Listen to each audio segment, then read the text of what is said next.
I want to talk to you today about the importance of pets in a senior's life and also talk about some of the risks of having a pet in a senior's life. A lot of times we get a dog, we don't really even think about it too much, but it ends up being a huge commitment. And like I said, there's lots of pros and cons to having an animal. And I want to talk to you about those things right now, okay? So let's talk about the pros first. Let's talk about the positives. So there's some great health benefits to having an animal in your life. And some of that is a emotional benefit to you. You have a reduction of depression and a reduction in anxiety because of that companionship that you share with an animal. You also have a sense of purpose. You know, a lot of older people as they age, they kind of feel like, you know, what am I around here for still? And when you have a little companion that needs you to survive, then that's part of your purpose, a big part of your purpose in some cases, especially if somebody lives alone. You have to go out and walk and feed the animal and play with the animal, which creates body movement, right? Which we know that's a really important part of being successful as we age, is getting out there and doing stuff. Part of that doing stuff is connecting with other animal owners or other people on your street because you're walking your dog down the street. People that have a dog or a cat, you know, they're happier in general because they do have that companionship. They talk to them. They tell stories about them. They make up stories about them. Those are all really good positive things about having an animal. So let's talk about some of the cons that we see as well.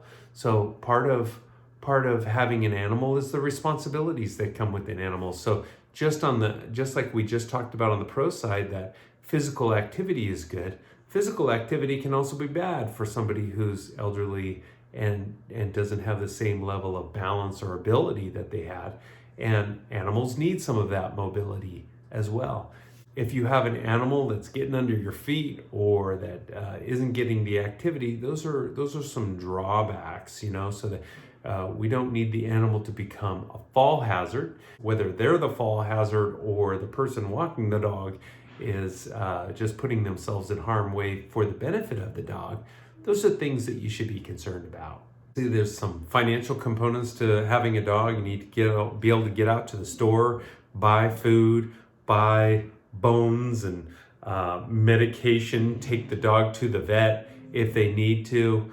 A lot of times elderly people have elderly dogs, and elderly dogs have the same problems that humans have. Some dogs, cats, you know, they create allergies in people. So you have to be aware if that's the case, if somebody is allergic to dogs or cats, especially if there's not as much maintenance and cleaning up, housekeeping, that sort of thing.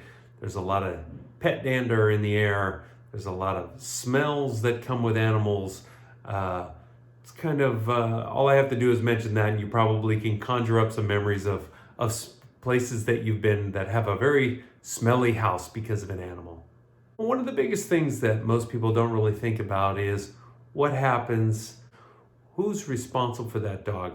That can create a lot of anxiety, a lot of stress on a person, because you really do need to have things in place for that animal. Plenty of pros and plenty of cons, and I wouldn't say that any outweigh the other, but every situation is very, very different. And this can be one of the most pleasurable things for an elderly person to have a companion by their side.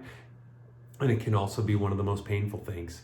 So I want you to make sure that you're going into this with your eyes open and having those backup plans in place. So if the dog isn't functioning well in the house anymore, that maybe somebody else in the family can take over with the dog. Maybe you could find a happy home for the cat. You know, we need to make sure that it's not an all or nothing thing.